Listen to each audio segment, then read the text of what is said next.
Test 3. You will hear a number of different recordings, and you will have to answer questions on what you hear. There will be time for you to read the instructions and questions, and you will have a chance to check your work. All the recordings will be played once only. The test is in 4 sections. At the end of the test, you will be given 10 minutes to transfer your answers to an answer sheet. Now turn to Section 1. Section 1. You will hear a telephone conversation between a hotel receptionist and a customer. First, you have some time to look at questions 1 to 5.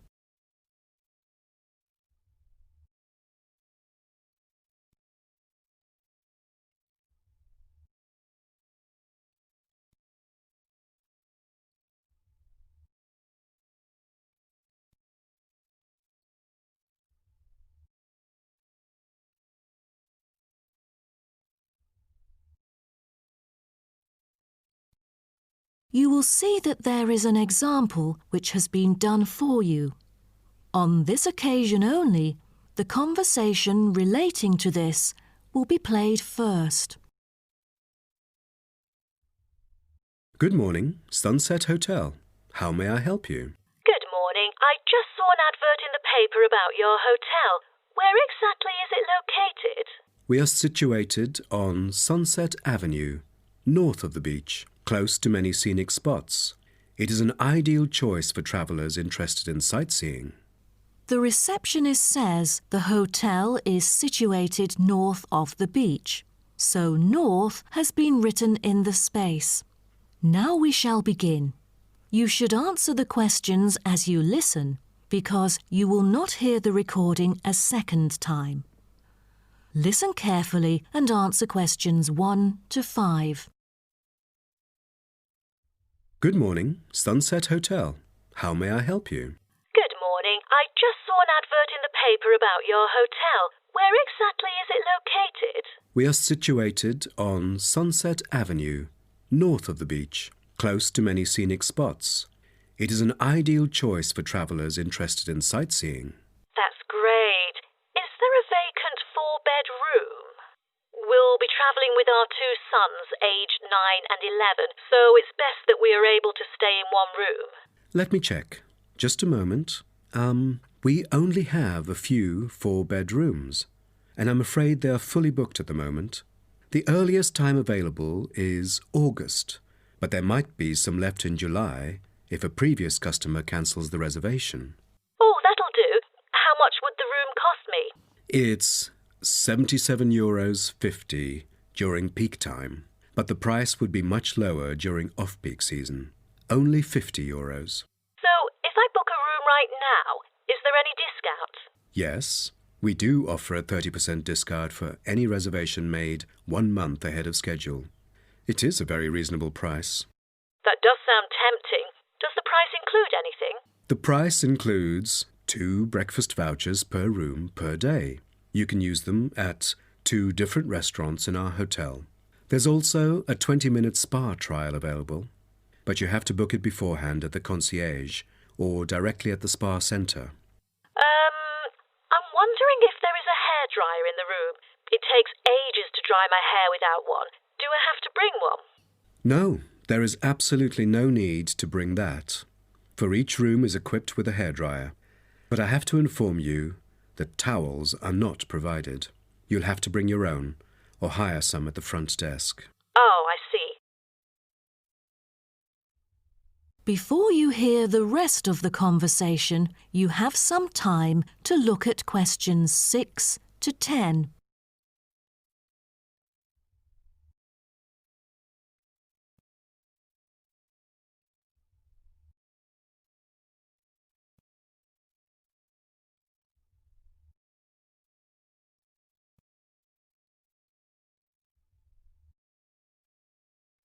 Now listen and answer questions 6 to 10. Before making a reservation, can you tell me a little bit more about your hotel? Sure, no problem. We aim to please our guests by providing impeccable service at all the modern amenities, trying to make them feel at home. In the lounge, there are a list of books, ranging from contemporary literature to classic poetry, free for any guest to read. There is also a games room, offering a number of indoor games, including popular board games like Monopoly, as well as the beloved table soccer. A nice place to go on rainy days. Are the computers available in the hotel? I might have a few emails to respond to during my stay there.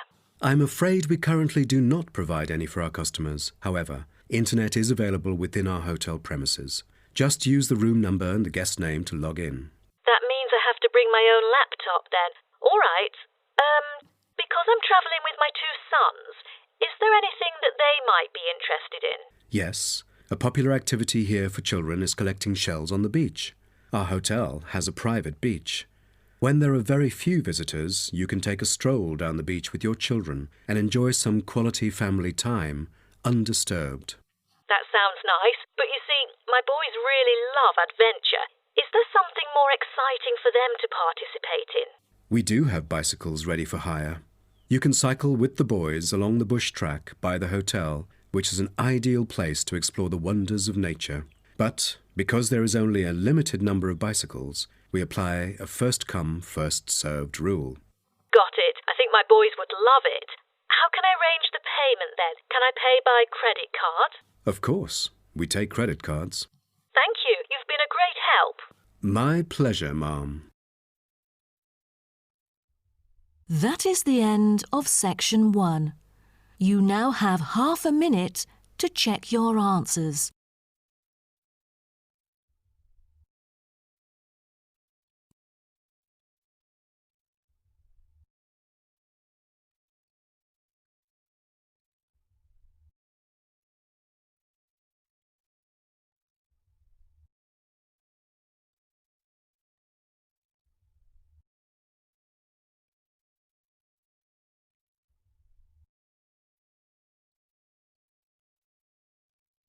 Now turn to Section 2. Section 2. You'll hear a talk between a host and a professor called Alison Downing about cocoa beans. First, you have some time to look at questions 11 to 16.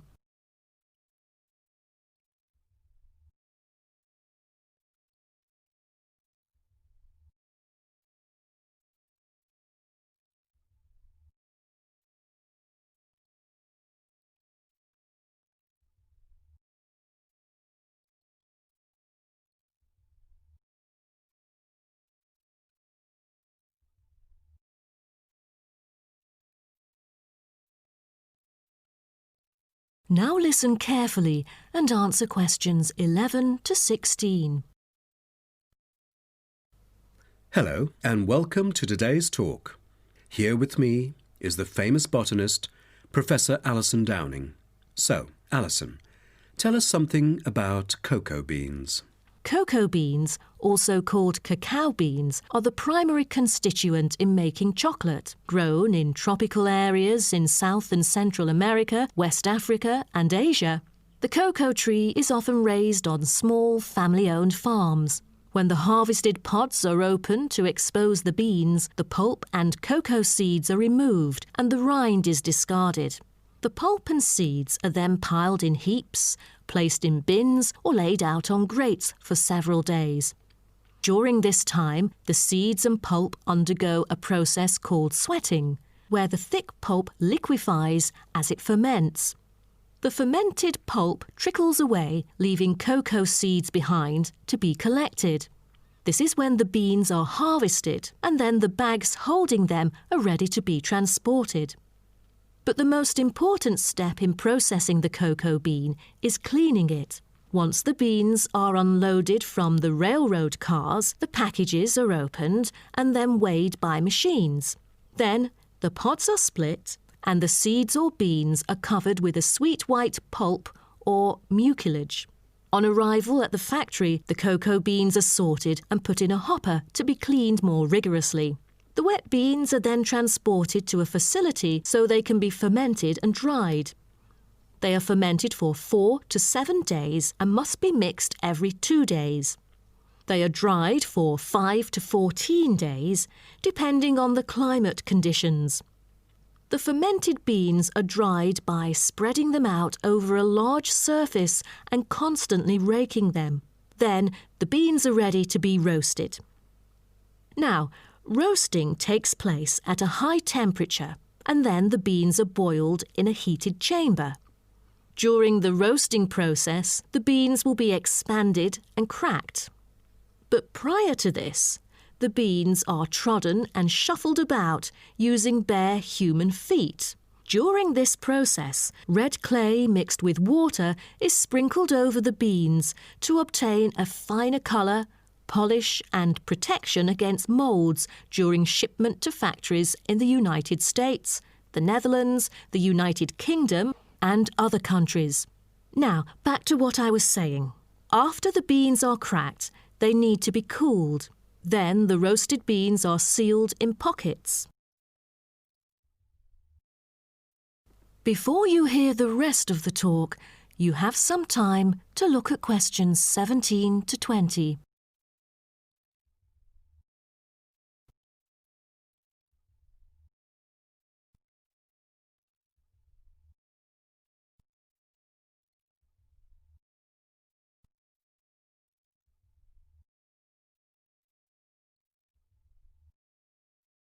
Now listen and answer questions 17 to 20. Wow, that is not a simple process, is it? But someone told me that different roasting levels of coffee can lead to different kinds of flavours. Yes, roasting coffee transforms the chemical and physical properties of green coffee beans into roasted coffee products. The roasting process is what produces the characteristic flavour of coffee by causing the green coffee beans to change in taste. Unroasted beans contain similar, if not higher levels of acids, protein, sugars and caffeine as those that have been roasted, but lack the taste of roasted coffee beans due to the Maillard and other chemical reactions that occur during roasting. The vast majority of coffee is roasted commercially on a large scale, but small-scale commercial roasting has grown significantly with the trend toward single-origin coffees served at specialty shops. Some coffee drinkers even roast coffee at home as a hobby in order to both experiment with the flavour profile of the beans and ensure the freshest possible roast. So here, I'm going to introduce some of these roasted coffee beans and their special flavours. Now, the first crack is lighter bodied and has a higher acidity level with no obvious roast flavour and is popular for its special mild taste. This level of roast is ideal for tasting the full original character of the coffee. The green beans are raw, unroasted coffee beans. They are strictly hard beans with a smoky flavour and are slightly acidic. We've also got French roast, and the flavour that comes across in French roast coffee usually has more to do with the roasting process than the actual quality of the beans. By the time the beans are dark enough to qualify as French, most of their original flavour has dissipated. In its place come the flavours of caramelising sugar, bittersweet coffee, and often a bit of chocolate. And finally, espresso smoky.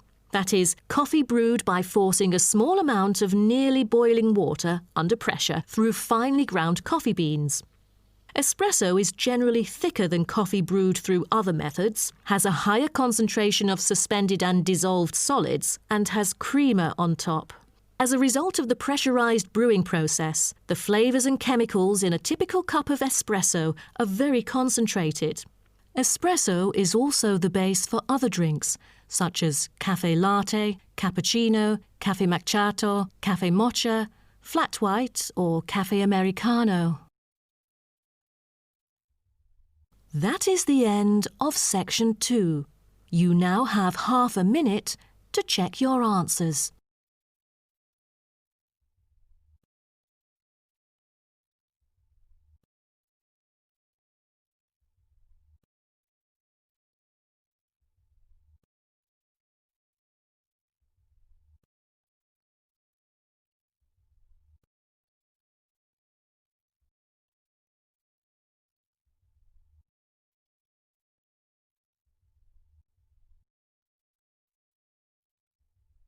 Now turn to Section 3. Section 3. You will hear two students talking about the moa with the lecturer. First, you have some time to look at questions 21 to 26.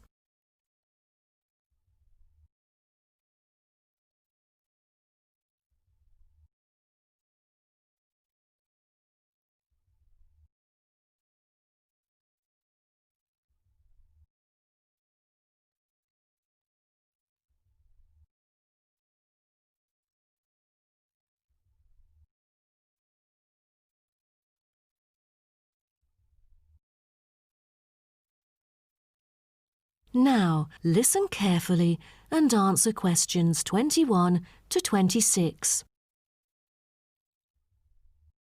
Thank you all for coming here today to hear about the moa, a kind of animal which has been extinct for a long time.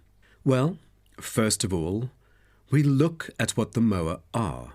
The moa are 9 species of flightless birds endemic to New Zealand.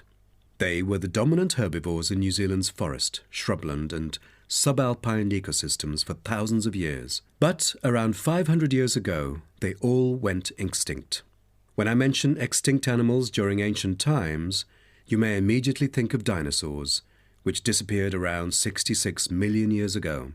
Fossils of dinosaurs, which we use to study, are large in number, but not many of those of moa remain, though both animals appeal to people today. So, the moas sound more mysterious now. But sir, I've got a question about these flightless birds. How can we distinguish them from other birds? That's a good question. Birds are commonly characterized by being warm-blooded, having feathers and wings, usually capable of flight, and laying eggs, while the flightless moa, until their extinction, were the largest birds in the world.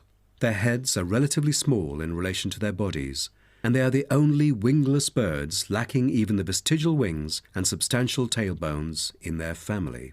That's impressive, but were they born to be like that? I mean, when they were chicks. Yes, absolutely. So let's move on to the chicks. The eggs of moa were laid in nests and incubated for about 2 months. The chicks would be well developed upon hatching, and probably would be able to leave the nests to feed on their own almost immediately. I've heard that the male moa are thought to have incubated the eggs. Is that true?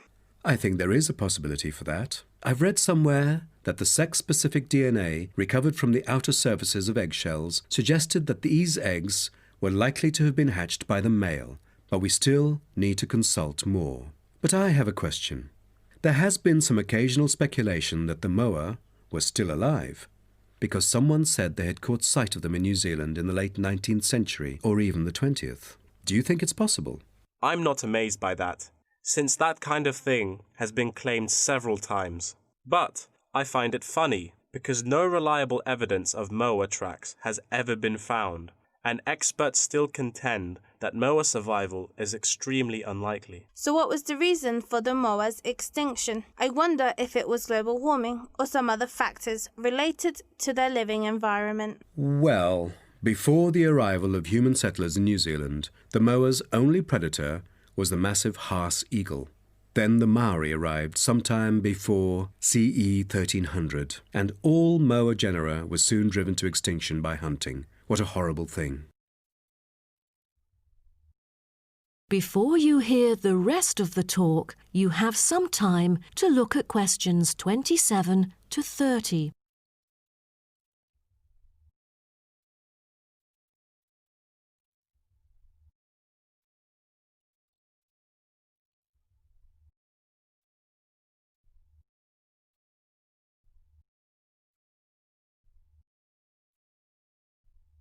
Now, listen and answer questions 27 to 30. All right, now let's look at the features of some species of moa. The South Island giant moa may have been the tallest birds ever known, and the second tallest of the 9 moa species is the North Island giant moa, with the females being markedly larger than males, both in weight and height. And I've heard that the smallest of the moa birds are the coastal moa. Is that right? Yes, you were right. And have you heard about any other kind of moa before? I know the crested moa, The eggs they laid may be larger than others. As they mainly lived in the remote interior of the southern island, their fossils are rare or absent in archaeological sites, and no egg remains have yet been identified. Are there any species of moa that have got more fossils? Yes, of course. A considerable amount of remains of the stout-legged moa exist, due to the well-preserved properties of their habitat.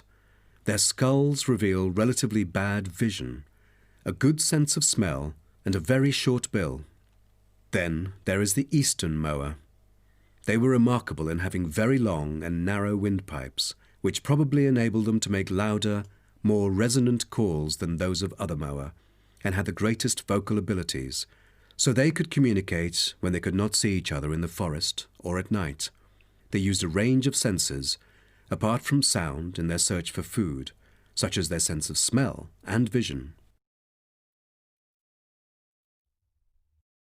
That is the end of section 3. You now have half a minute to check your answers.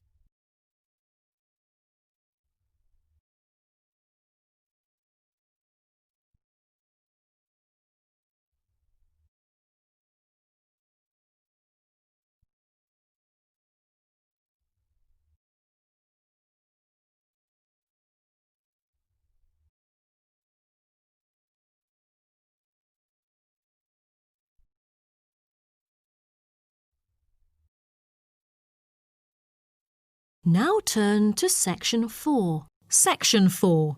You will hear part of a lecture about time measurement. First, you have some time to look at questions 31 to 40.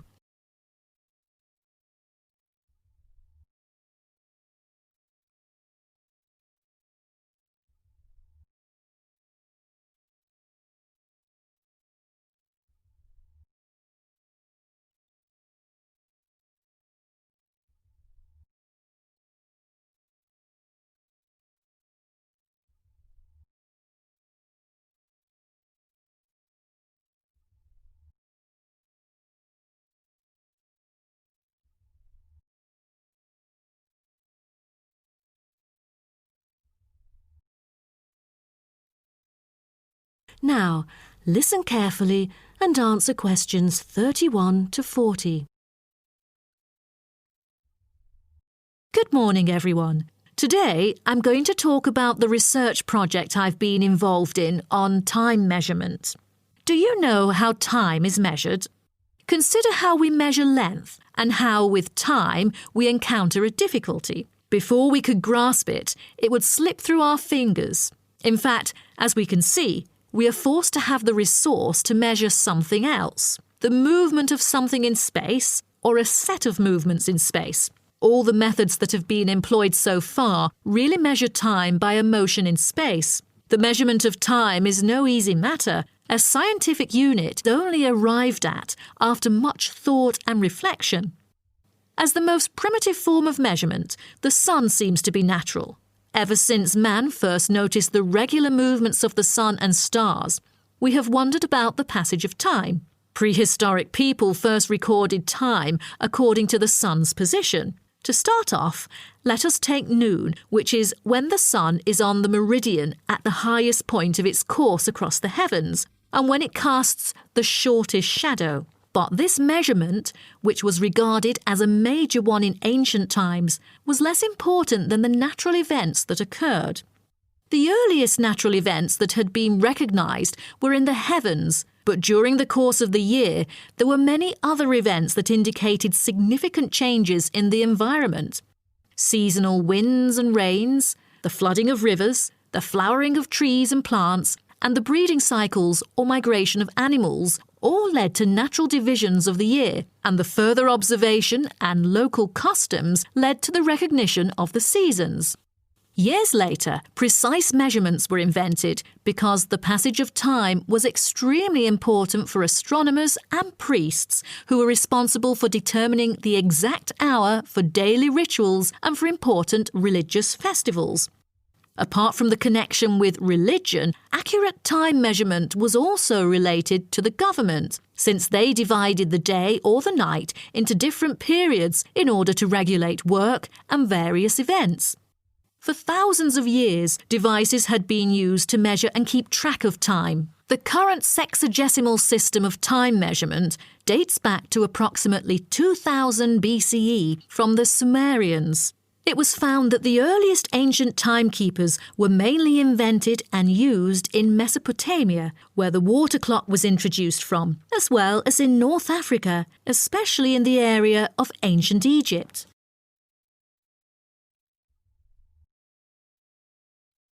So, now I'd like to introduce you to some of the most well-known ancient timekeepers, as well as the disadvantages of them, for which they were replaced by various new forms of clocks that were used afterwards. A sundial is a device that tells the time of day by the apparent positioning of the sun in the sky. In the narrowest sense of the word, it consists of a flat plate and a gnomon which casts a shadow onto the dial. As the sun appears to move across the sky, the shadow aligns with different hour lines which are marked on the dial to indicate the time of day. However, it was quickly noted that the length of the day varied at different times of the year. Therefore, there could have been a difference between clock time and sundial time. In addition, the sundial was of no use at night, so a water clock was invented. The water clock, or clepsydra, appeared to have been invented around 1500 BCE and was a device which relied on the steady flow of water from or into a container. Measurements could be marked on the container or on a receptacle for the water. It was reliable, but the water flow still depended on the variation of pressure and temperature from the top of water in the container. As the technology of glass blowing developed, from some time in the 14th century, it became possible to make sand glasses. Originally, they were used as a measurement for periods of time like lamps or candles. But as clocks became more accurate, they were calibrated to measure specific periods of time. The drawback, however, as you can imagine, was the limited length of time they could measure. The last timekeeper to be introduced is the fire candle clock. Candle clocks took advantage of a simple concept, the slow and consistent nature of a burning wax candle. By utilising this process, our ancestors were able to keep steady track of the time. The clocks were created by engraving the length of the candle with evenly spaced markings. Each marking represented a single unit of time, and as the wax burned down, each hour would disappear. However, the drafts and the variable quality of the wax mainly influenced the time of burning. Like oil lamps, candles were used to mark the passage of time from one event to another rather than tell the time of day. That is the end of section 4. You now have half a minute to check your answers.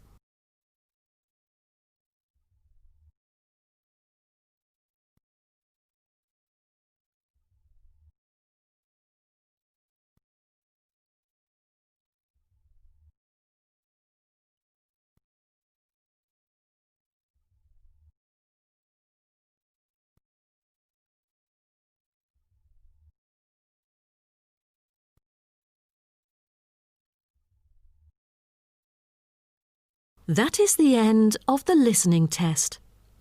In the IELTS test, you will now have 10 minutes to transfer your answers to an answer sheet.